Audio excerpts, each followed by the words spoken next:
They were the quintessential hard rock band, igniting a collision of wild hedonism and heavy metal thunder. And now, more than 35 years since their formation, the legacy of Led Zeppelin still resounds loudly.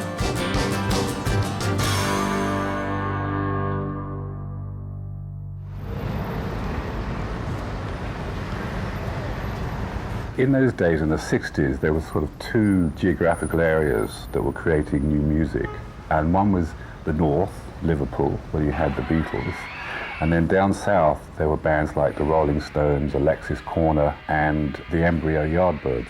But it appears to me that the bands in the south, like ourselves and the Rolling Stones, were influenced by American black blues artists.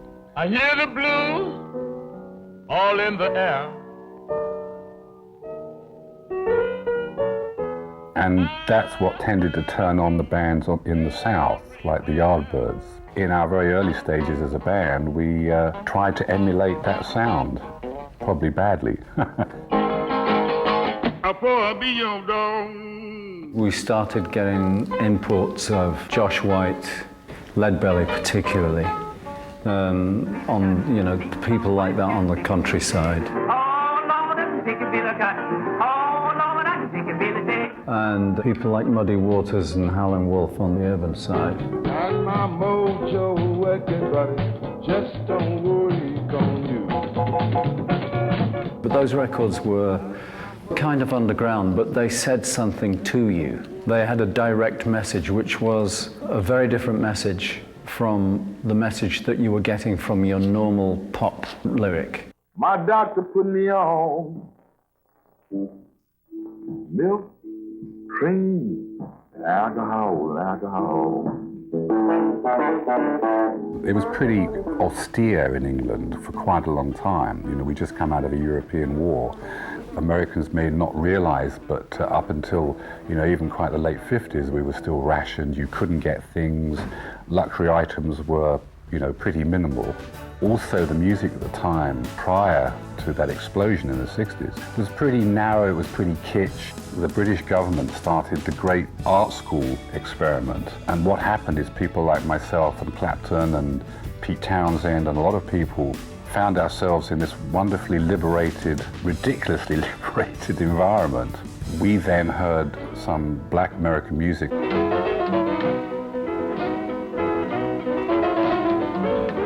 I worked in a record store. There was another guy across town in this little town called Woking in Surrey. It was a competition between us who could get the records from America the quickest, all the blues records, all the R&B records, some rock records that were coming out of America, and it was a competition. It really is true that whole era was English musicians getting seriously influenced by what was coming out in the States. What are your two names? James Page and David House. Both from Epsom. Yes. And you're just learning to play the guitar? Yes, from a teacher. Do you play anything except skiffle? Yes, Spanish and dance. Do you as well? I mean, you really had to stick by the radio and listen to overseas radio and things like that to even hear good rock record. The record that made me want to play guitar was Baby Let's Play House, Presley. Come back, baby, I want to play house with you. Hit it! I heard that record. I just wanted to be part of it. I knew something was going on. I heard an acoustic guitar and a slap bass and an electric guitar, the string instruments, and my voice, and it seemed to generate so much energy. We were all teenagers together, more or less. Page, Plant, Lennon, McCartney, you name it. By the time we'd reached the age of 20, we were playing that and having our own versions of it, which was then a completely new thing among the kids, which automatically, being based in the same language, took America by storm. So we were exporting what was already American, re-exporting it to America. And I realized that they were starting some kind of new genre of music from the English side. Keith Richards was doing that in Satisfaction. He had the fuzz tone and all that. The lead guitar work of these guys, Jeff Beck, Jimmy Page, and Eric Clapton, was just something out of this world. And obviously the influences were American blues. I was concentrating more on blues playing. I used to go up and just jam on a Thursday night. And somebody came up to me and said, would you like to play on a record? I said, yeah. why not? From that point, I suddenly started getting all this studio work coming in. We knew Jimmy Page, but he at the time was very ensconced doing London session work. Well, Jimmy was like John Paul Jones. He came from that old school, even though he was very, very young at the time, where he was a session guy. He played on Little Help from My Friends, Joe Cocker. He was a guitarist on that. I mean, he was a seasoned session musician in his early 20s. There was only one other session guitarist who was working as steadily as Jimmy Page, Big Jim Sullivan. I was a better country player than Jimmy. I could play all the bendy country stuff better than Jimmy could, and he could play the rock stuff and the blues. So we hit a real happy medium in the studio, because whenever there was a country session, I would do it, and whenever there was a rock session, he would do it. If you're on your way up and session work is a part of your, your experience, you get to see producers, you get to see the bullshit that goes on, you get to see arrangers, how they arrange a piece, and you get a sense of dynamics in music. I was a huge fan of John Paul Jones as well, because he played bass on a lot of sessions that I did in London. The rhythm section during the mid-60s onwards, Bobby Graham on drums, John Paul Jones on bass, Jimmy and myself. We come to the end of this roaring rock number, one or the other of us had done a fantastic solo, it had been really tight and super, and you get this voice from the box going, yeah, lads, that was kind of all right, yeah. Can we try another one? Take 39, and that's how it's been for 39 takes, You've given your heart, you've done, and all you get from the box, yeah, that was okay. What kind of inspiration are these people portraying to you, It was fun in the beginning of it, when it was like, oh, do what you want, but then 80%, 90% of the time I didn't know what session I was going in on, and one day I did a Muzak session, and it was horrific. It was just reading music all the way through. They don't stop. It's just like you hear it in these horrific lift things, You just keep turning the music and playing on it. That's it, I'm finished, I'm out. And that was at the time when I was hanging around with Jeff, going to Yardbirds gigs, and the bass player decided to leave the band, and I joined on bass just to help me out on a couple of gigs, and then it was on to guitar. Direct from England to Hullabaloo, the wild beat of the Yardbirds. The Yardbirds were heralded as one of England's most authentic and pioneering blues bands in the 60s. Feeling creatively stifled as a session player, Jimmy Page decided to take advantage of a once-in-a-lifetime opportunity. Paul Samuel Smith decided to come off the road and concentrate on producing. Jimmy, amazingly enough, joined us on bass for a while. Anyone that can play as well as Jimmy can play bass pretty well, He was so keen to get in the band. He really wanted to join. It was like a little boy, Yeah, I'll play bass, I'll play tambourine if you want, whatever. When we played the Carousel in San Francisco, and it was one of those days when Jeff was ill. They made an announcement on the PA. They said, oh, well, Jeff Beck won't be doing this gig, but the bass player's going to play lead guitar. And everyone said, oh, no, because the bass player was Jimmy Page. So I think they were quite satisfied. They were touring here. I think, there was a lot of hope for what was going to happen, and I think Beck kind of flaked, ran off to be with his girlfriend in the middle of a tour, and I think the band lost steam. I freaked out, went mad, had a breakdown, and I think I walked out and left the band. So the Yardbirds continued without me, and I disappeared, and Jim carried on. Now taking over the lead guitarist slot, Jimmy Page impressed his fellow bandmates with his six-string virtuosity. He brought his beautiful skill with chording and riffing and a much harder edge. And he was very disciplined. He'd come from session work. He was a very professional guy, and he was ambitious and he was fresh. So he brought all that energy into the last 18 months of the band. What I would have called the harder-edged, precursor Led Zeppelin mood with Jimmy Page. Jimmy's tenure with the Yardbirds turned out to be short-lived, but something bigger was waiting right around the corner.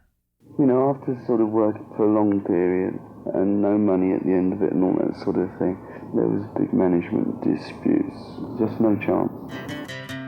As much as Jimmy wanted to keep it going, they finally decided there are other things they could do. And I think there were different musical things going on with everybody. He knew, and we all knew that this was the Yardbirds' last tour.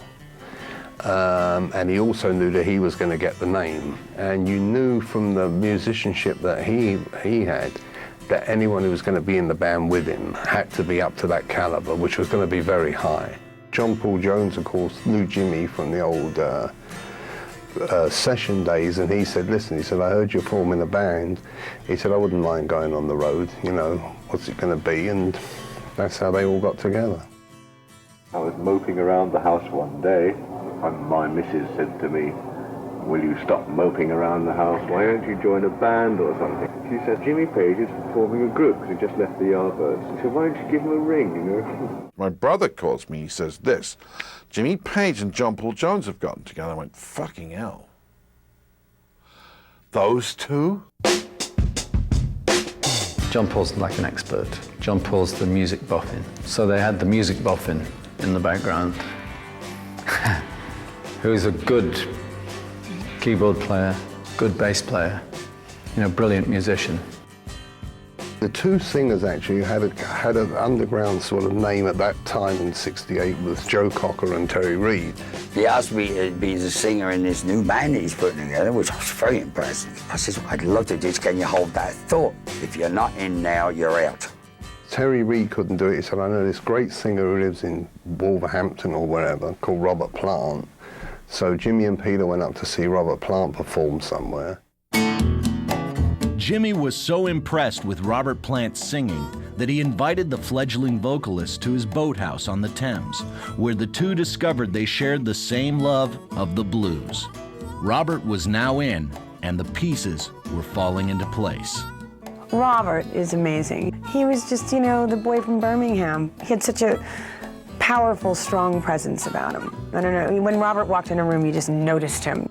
Robert Plant immediately went to work convincing his friend, drummer John Bonham, to join the new band. Bonzo didn't want to join the band for the longest time. He was earning good money in the local dance band, I suppose. He didn't want to jeopardize that. He didn't want to leave. Encouraged by the enthusiasm of his old friend, Robert Plant, John Bonham accepted Page's offer and decided to join. First time we all met in this little room in Gerrard Street, just to see if we could even stand each other, you know. So we said, well, you know, we're all here, you know, what are we going to play? And Jimmy said, well, do you know a number called The Train? Train Kept a Rolling. No. We said, well, it's easy, it's just go, you know, it's just sort of on an E, but just the G to the G, so he started off. So he said, all right, then, count it in. And suddenly went, and it went, fuck, you know. The room exploded. Oh, and then we just looked at each other and said, right, we're on, you know, this is it. This is going to work. The chemistry amongst the four of them, their look, their sound, their knowledge of music, Bonham's steady anchor on the drums, Page's riffs. They knew how at the time, how to jam and not lose the jam. They knew when to come back at the proper time, very tightly. Robert brought a lot of the blues to Led Zeppelin. You know, he was a real blues man, great harp player, you know, great front man, looked the part, but he was a real blueser. Bonzo was just this unreal drummer. So they were a great package. Started under the name of the New Yardbirds, because nobody else would book us under anything else, you know. You know, oh, who the hell are they? Oh, Jimmy, well, we know Jimmy Page, and we know the Yardbirds. You're going to have to be the New Yardbirds.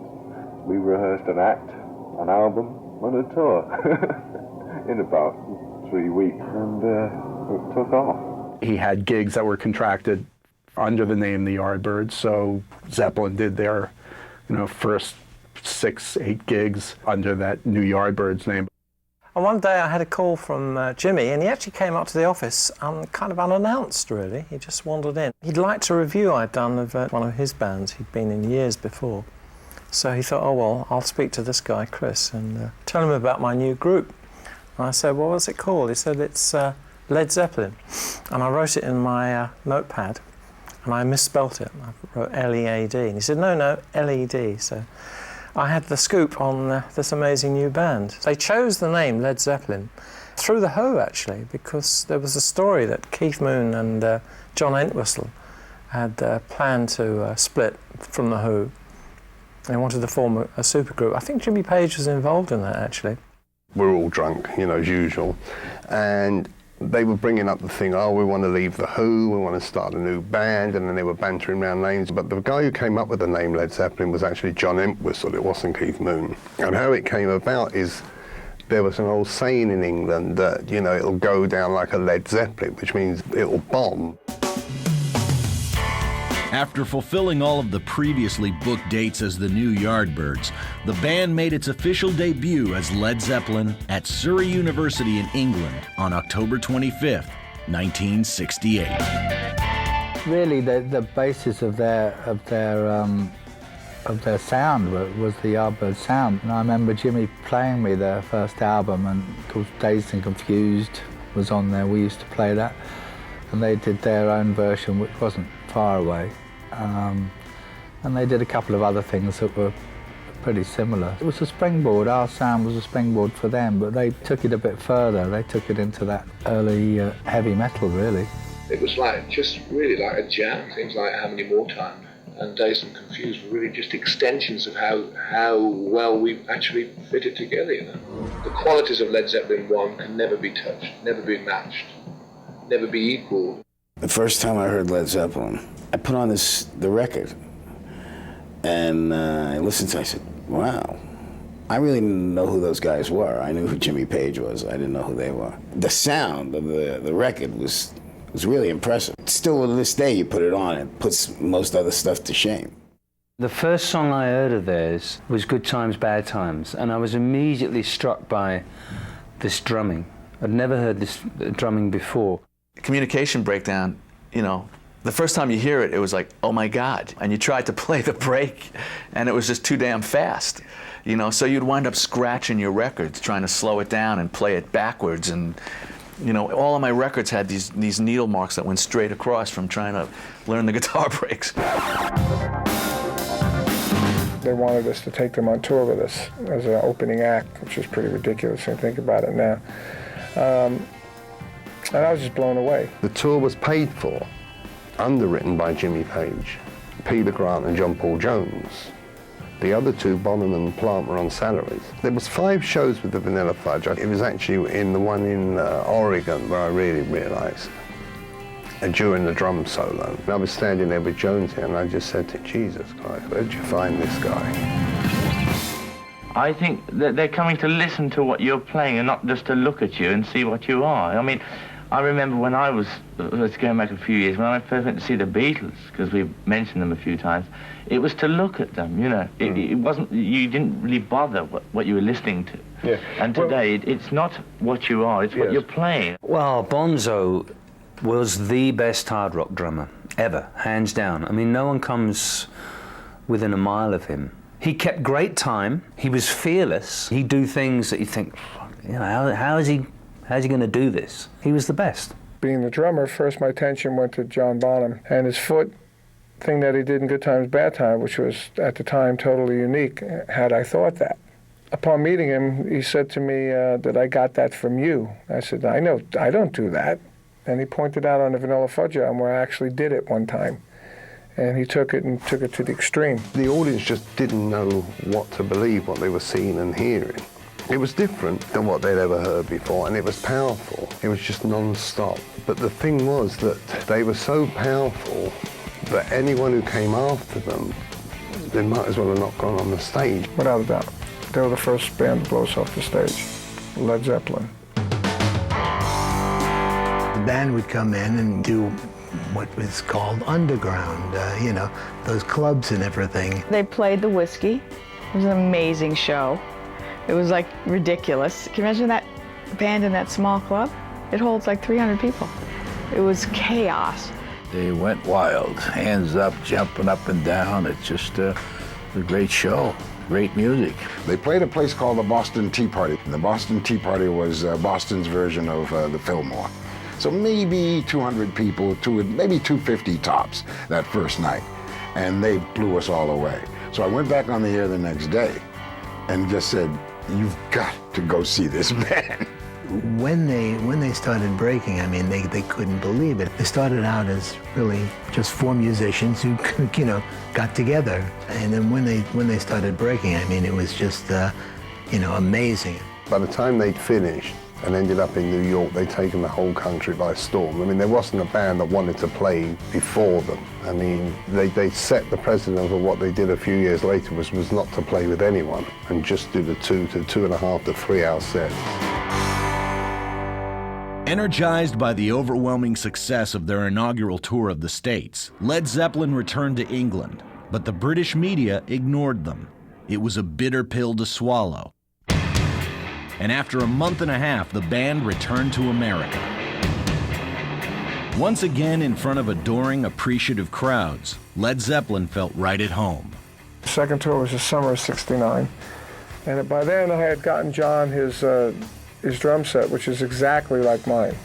It was a 226 bass drums with a big tom in the middle, 2 floors, and a big snare drum with a gong. A lot of drummers have all these props, but don't use them. You know, they might hit it once a song. He used everything. We played the same places, roughly, like the Fillmores and the Boston Tea Party.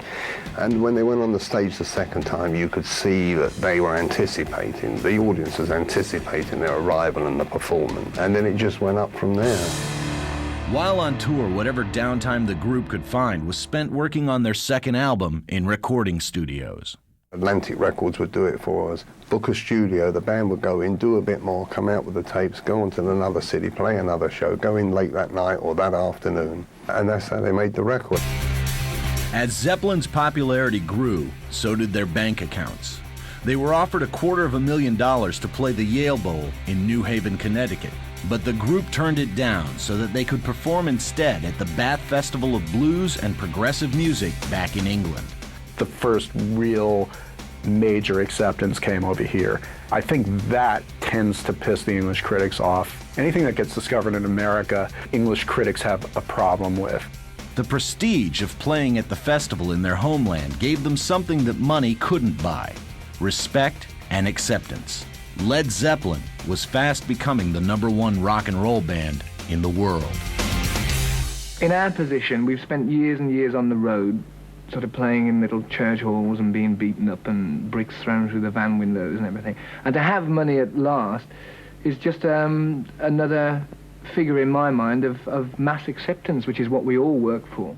When Led Zeppelin II was finally finished, the album was released stateside on October 22, 1969, and was an instant hit with timeless classics like Whole Lotta Love and Heartbreaker. It didn't take long for Led Zeppelin II to knock the Beatles' Abbey Road off the top of the charts. At 5 minutes, 33 seconds, the album's centerpiece, Whole Lotta Love, was deemed too long for AM radio airplay.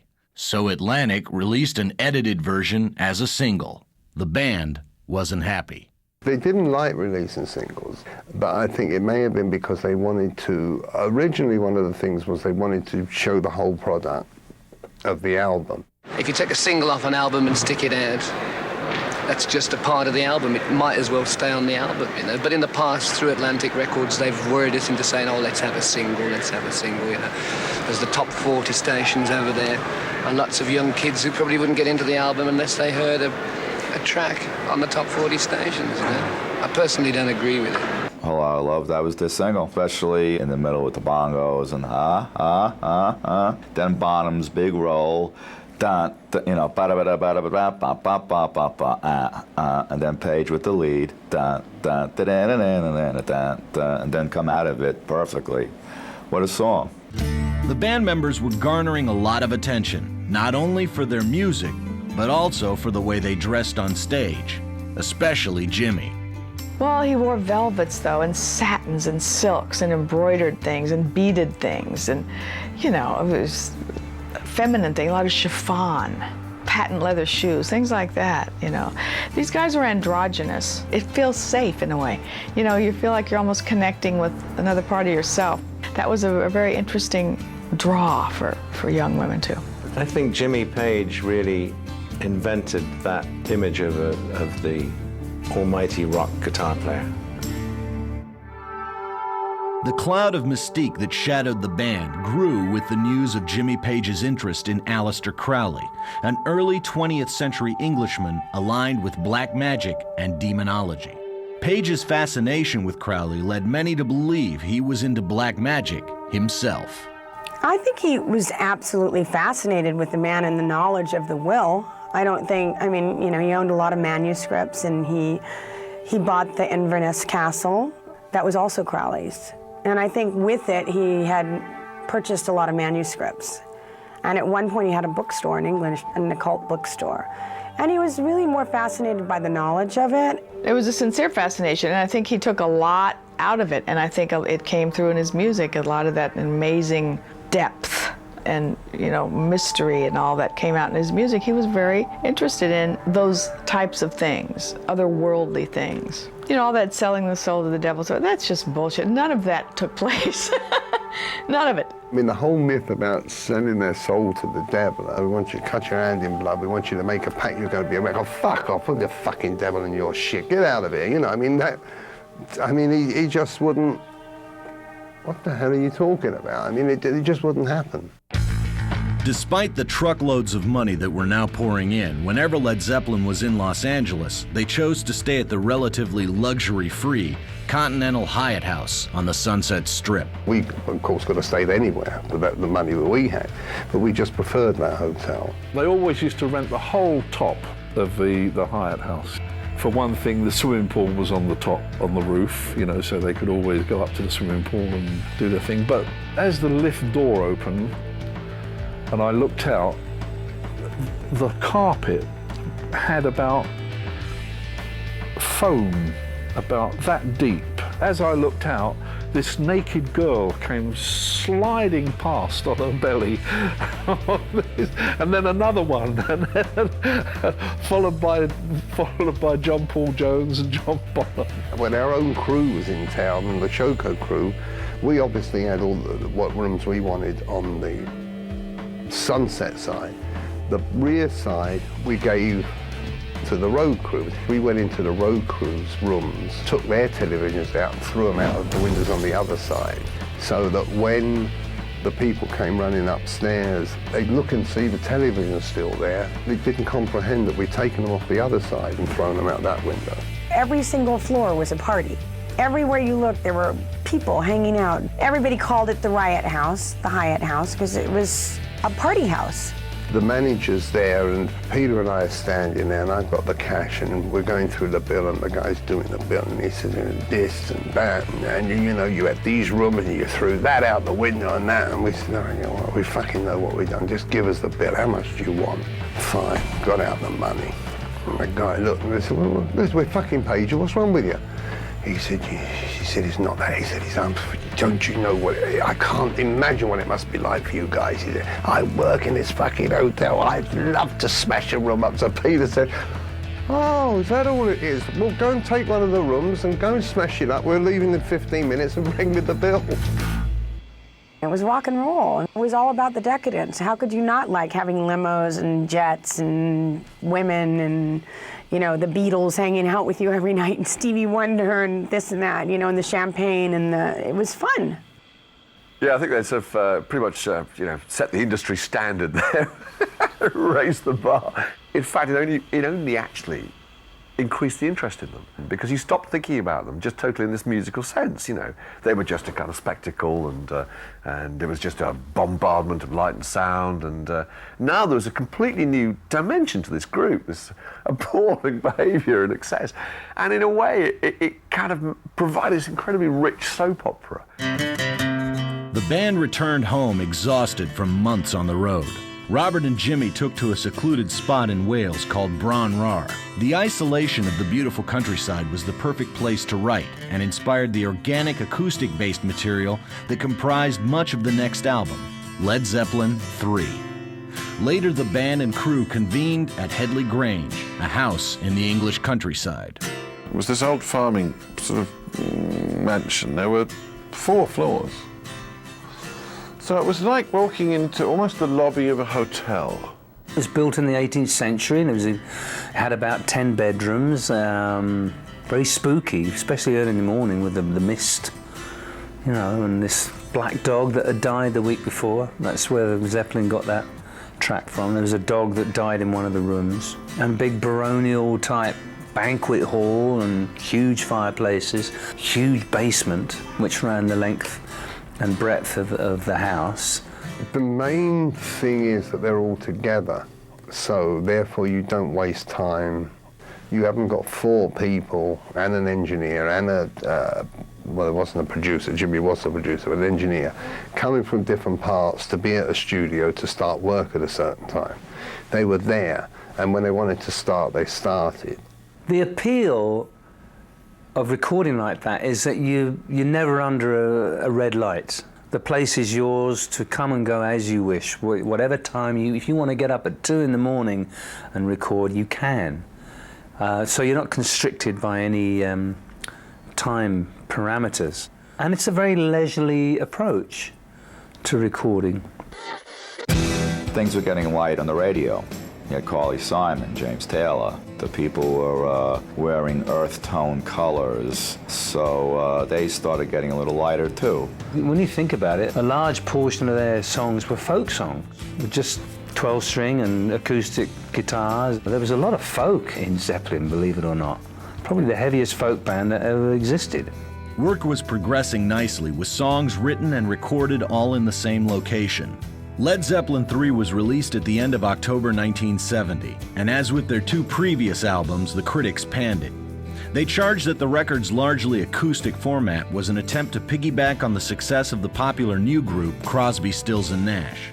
I think they were hurt by the thing. I mean, they're selling more records than anyone else. They were sending out more shows than anyone else. They were earning more than anyone else. And yet all they were doing was getting pummeled by the press for no reason at all, because what the press was saying didn't match up to the statistics. I know that he was very sensitive about what they wrote about him, and it really upset him a lot. Because he was one of the greatest guitar players ever, and how dare they judge him, you know? Led Zeppelin recognized what really mattered most, their fans. Though it didn't sell as well as Led Zeppelin II, their phenomenal success was showing no signs of abating, with the 3rd album topping the charts for 4 consecutive weeks.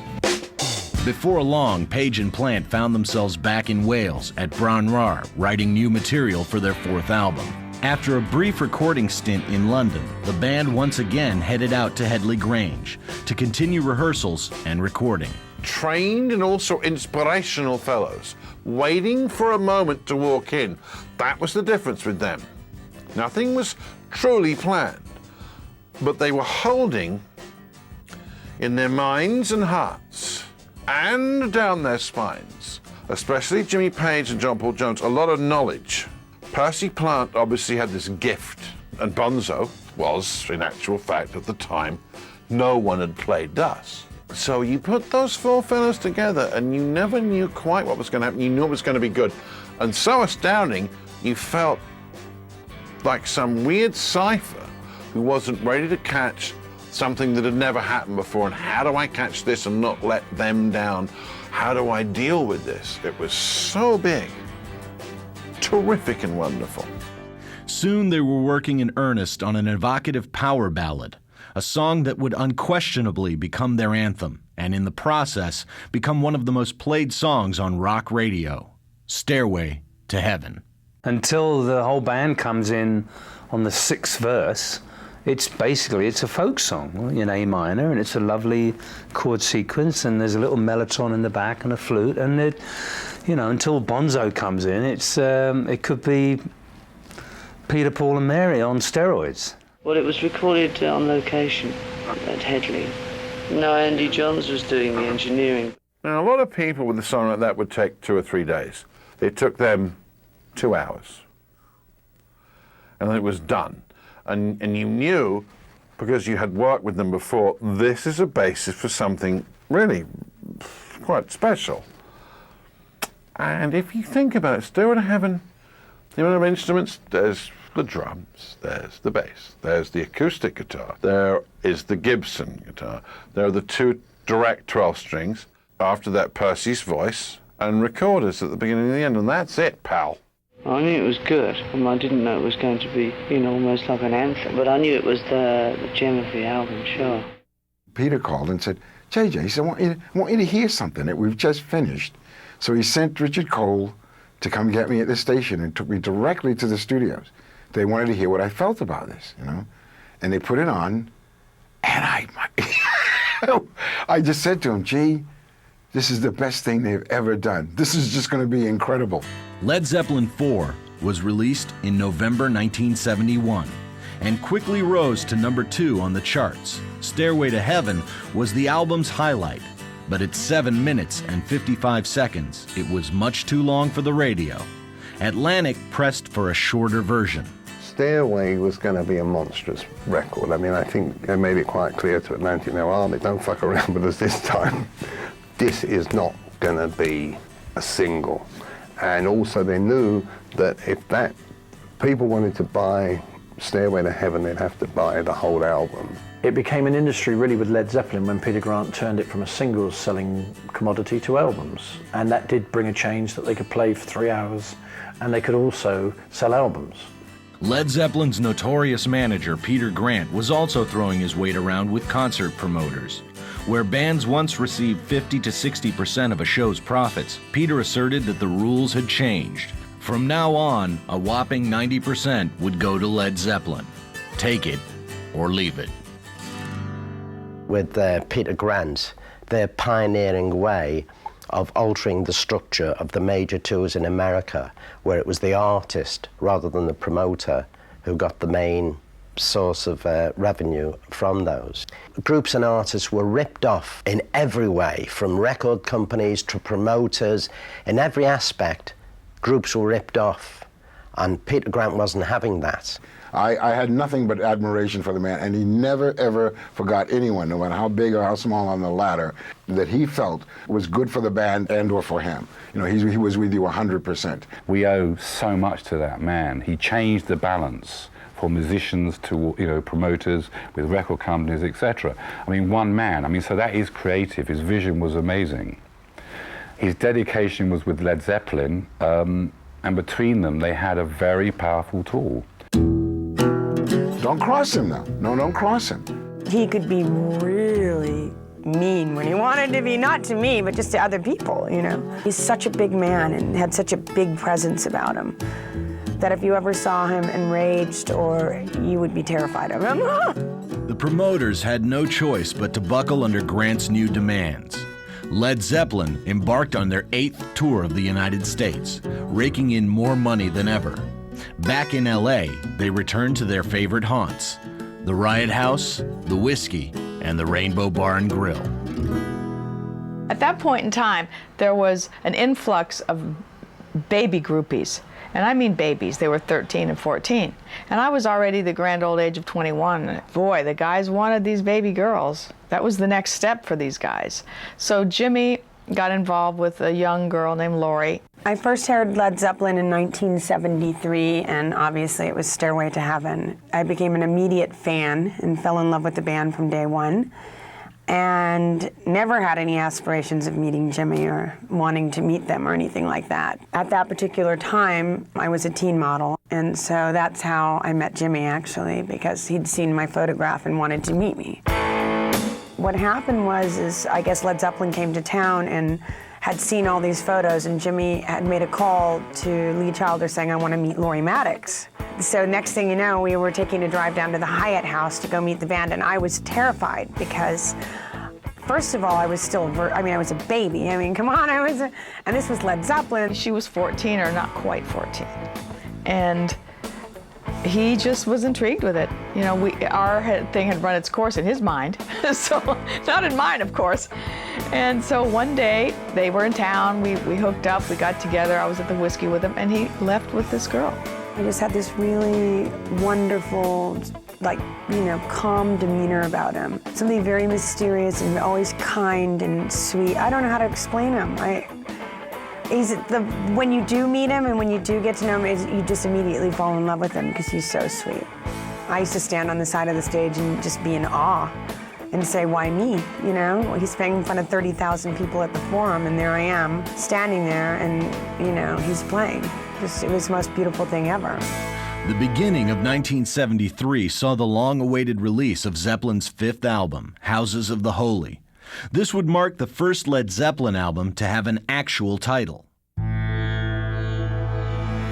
Ever since the Beatles' breakup in April of 1970, Led Zeppelin had wrestled their crown away and were deemed rock's most successful attraction. By that time, their popularity was so immense and far-reaching that a member of the Fab Four came calling to see what the fuss was all about. George had come to the show because he called me up and he said, look, when do I arrive? And I said, what do you mean when do you arrive? You fucking arrive at the beginning. So he said, well what about, when's the intermission? I said, what intermission? He said, you don't happen to know? I said, they go on at 8 and they finish at 10:30. He said, you're joking. I said, no. He said, fuck me, we used to be booked for 20 minutes and be off stage in 15. On the tour, Led Zeppelin played to sold-out crowds at New York's Madison Square Garden. But the bigger story was the one that occurred off-stage at the nearby Drake Hotel. Jimmy called me, wanted $600 or something to buy a new guitar, and I went to the safe and I got the 600 and locked it back up again. Gave him his money, and when we were leaving the hotel to go to Madison Square Gardens, I needed to get the money out to pay the film crew and pay off the jet or whatever bits and pieces business you want to do. So Peter said, bring all the money with you. Well, when I looked in there, the only thing in there were 4 passports. They'd known me for years. They knew I didn't steal it. I mean, they weren't pissed off with me. I think they were pissed off that it was gone. The FBI conducted an investigation, but the culprit was never found, nor was the $203,000 in cash. The band returned home and spent the remainder of the year with their families. The end of 1973 also spelled the end of Led Zeppelin's contract with Atlantic Records. Because of their immense popularity, the price for a contract renewal would be steep. Part of that price was the formation of the band's own label, Swan Song Records. We were like the first band that they ever signed, and it just so happened that they were launching Swan Song that month. So we, as their protégés, had to go to the openings in LA and New York of Swan Song, the launch parties. First time I met Bonzo was when he gave us a lecture on behaving ourselves. Bonzo marched into our rooms and said, this is a big day for us, and you know, keep the British flag flying and behave yourself, don't drink too much. Like, all right, bless him. On May 10th, 1974, Led Zeppelin hosted an elaborate launch party in LA for their new label. Jesus, I mean, I'd never seen celebrities like Groucho Marx. When Groucho walked in with these 2 blondes, one on each arm, he just stopped the proceedings. Groucho may have impressed them, but when Led Zeppelin heard that their musical hero, Elvis Presley, was playing the LA Forum, they arranged a meeting with the King. Tom Hewlett, the concert promoter, would promote Led Zeppelin, that group, their shows, and they happened to be in LA at the time we were playing the Forum, and they wanted to meet Elvis.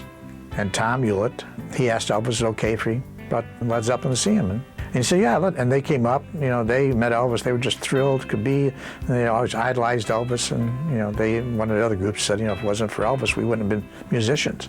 And it was exciting for them, and Elvis was thrilled. They were nice guys. It was a whole funny evening, you know, but I mean, everyone was kind of tiptoeing around because this was Elvis. I mean, you know, I'm sure it'd be like meeting the Queen of England or something, you know, someone you're really never going to get close to or even imagine you're going to have anything to do with. February 24th, 1975 saw the release of Led Zeppelin's 6th album and their first on Swan Song. A double album, Physical Graffiti quickly rose to the #1 chart position.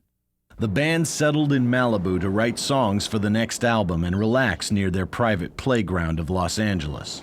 Then, in November of 1975, Led Zeppelin entered Musicland Studios in Munich, Germany to record the Presence album in a whirlwind 18 days. They were quick. I mean, Presence was done in like 3 weeks. There was no time to really think the things out. I just had to lay it down more or less. First track, harmonised, second track, you know, it's really fast working on that. All the guitar overdubs of Presence were done in one night. But I didn't think I'd be able to do it in one night. I thought it would take, I'd have to do it across maybe 3 different nights to get the individual section sort of crystallized, and you know, everything was just pouring out. You know, I was very happy with the guitar playing on that whole album, you know, as far as the maturity of playing goes. They rehearsed it and wrote it out in Malibu, flew into Munich. I mean, Page had this wonderful idea, which I hated, that he always recorded in miserable places and cold weather. I don't know whether he did it on purpose because he knew there was nothing else to do but work, and that way they'd have to get out there quick. If they'd done it in Barbados, they'd never get anything done. In October of 1976, an idea that Peter and the band had put in motion years earlier finally came to fruition. They had hired Joe Massett to make a movie about Led Zeppelin on the road, and the resulting The Song Remains the Same was finally released. It all started in the Sheraton Hotel in Boston, and everybody's sitting around talking about a film which we talked about for some time. The group had talked about it, and somebody said, why don't we make a film, G? So I said, yeah, that's an idea. It's 1 gig at Madison Square Garden, interspersed by what we would consider to be representations of how we'd like ourselves to be seen or off stage, you know?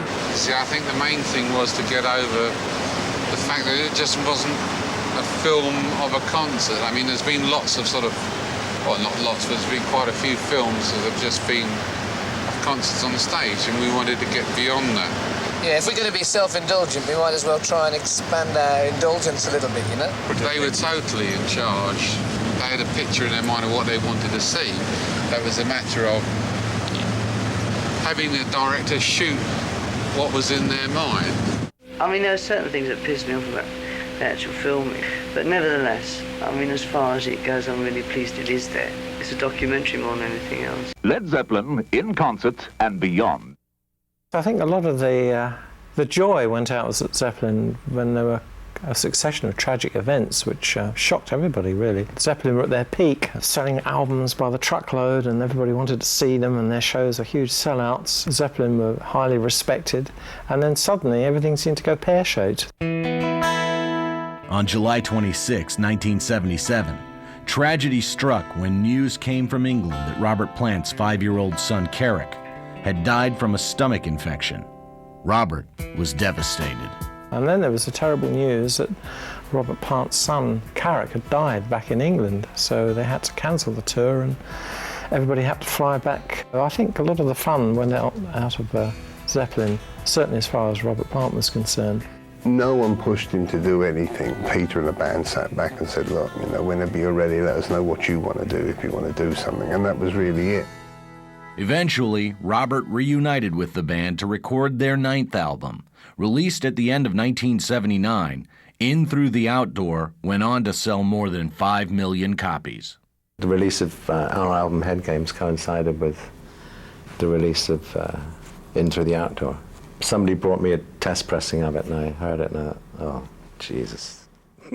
Despite the success of In Through the Outdoor, discernible cracks were beginning to form within Led Zeppelin's airtight organization as well. I've witnessed Bonzo just cut loose. He had definitely split personality. When he was drinking, when he wasn't drinking. He was a big teddy bear. He wasn't one of the ones who messed around a lot at all. He wanted to go home to his wife and kids. He was such a good father, and he really loved his wife, and he really loved his kids, Zoe and Jason. I think that John's only problem was he had a classic drinking problem. His personality completely, he was a different person sober than he was drunk. And when he became drunk, he became loud and boisterous and a different person. But when he was sober, he was like gentle as a lamb. With Bonzo, it was like going out with a sailor who had 12 hours to live, because he packed it all in. He was a lovely guy. At the end of one tour, I went up to say goodbye, knocked on his door, yeah, come in. And there he was. He was packing his suitcase. He was very fastidious, John. He had all his clothes hung and very neat and tidy. But he was wrapping these sort of Japanese dolls and little dolls that he collected from various countries and towns for Zoe, his little daughter. And he was wrapping them individually and said, this is for Zoe. I don't see enough of her. And they were all laid out in a row in his suitcase. And I thought, wow. People don't realize how much time they spend away from home.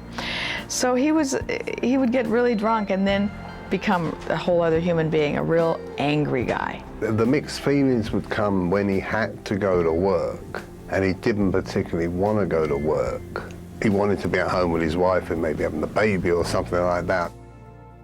By September, Led Zeppelin was ensconced in rehearsals for their upcoming highly anticipated Tour of America. But it was during these rehearsals that the group was dealt an unthinkable blow. Bonzo, when he got drunk, was, he didn't want to be in the raw end with him. Well, he's just gets very nasty, very wild, The booze, the booze, that's what killed him, John Bonham was known as a man who loved his alcohol. On September 24, 1980, Bonham was picked up from his hotel for rehearsals at Bray Studios. During the journey, Bonham consumed a steady diet of quadruple screwdrivers and continued to drink heavily at the studio. A halt was called to the rehearsals late in the evening, and the band retired to Jimmy Page's house in Windsor. After midnight, Bonham had fallen asleep and was taken to bed. He died in his sleep later that night. He was only 32. Shocked. I was just shocked. No one knew at that moment how he died. We knew that they were rehearsing, but how could he die in a rehearsal? This was the thing. We didn't realize at the time he'd drunk and they put him to bed, and the classic rock and roll death, choking on his own vomit. So I thought he had a car crash with drugs, and I had no idea. I just knew something terrible. The fallout from this was going to be disastrous because they were such a tight-knit band, and if one went, that was it. Yeah, there were 4 equal members, when they were on that stage. As I say, one would shine more than the other for a certain part, but together they were a unit. I think that's why they broke up, that Bonham was an integral part, but that was what Led Zeppelin was those 4 guys. When he died, the band evaporated, and I think those guys just knew that you couldn't put anybody else in there and do what Bonham did and make that band work. I think everybody probably wanted Led Zeppelin to continue, and there were plenty of contenders for the job of being the drummer with Led Zeppelin. Cozy Powell, Carmine Appice, people that could have played it, they could have done the gig, but it wouldn't have been the same because John Bonham was so special and his personality was so powerful. And of course, as I mentioned before, they were a team and they were friends, and you couldn't really replace him. And I think, in retrospect, it was the best thing to do. Part of my charisma is,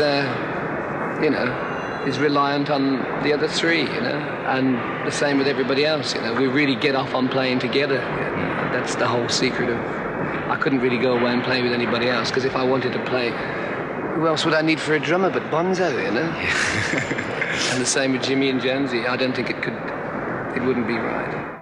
Bonzo was one of Robert's best friends from a very early age, so Robert was almost mortally wounded. He was wounded forever after. It took a big toll on Robert. And I think it took a big toll on the other 2 as well.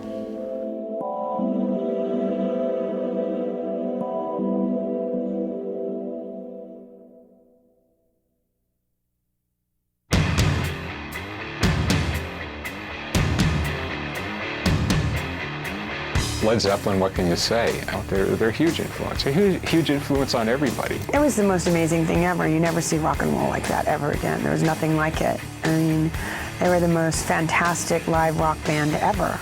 No band has ever matched them. Bands have come along who have been fantastic, but who can do all of that? Zeppelin will always be the #1 hard rock band.